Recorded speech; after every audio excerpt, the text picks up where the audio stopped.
ব্রিটিশদের গোপন jail, black chamber, যার অস্তিত্ব ছিল না কোনো কাগজে কলমে।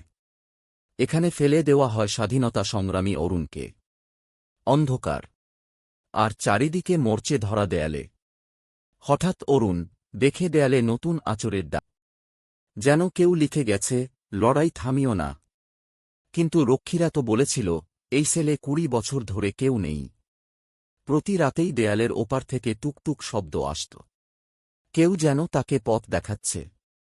সপ্তম রাতে অরুণ খুঁজে পেল একটি ঢিলা ইট, যার পেছনে ছিল পালানোর গোপন পথ। অরুণ পালাল।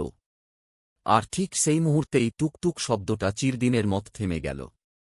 স্বাধীনতার পরে জেল ভাঙার সময় দেখা গেল, দেয়ালের ওপাশে কোনো ঘড়ি নেই। তাহলে অরুণকে কে পথ দেখিয়েছিল?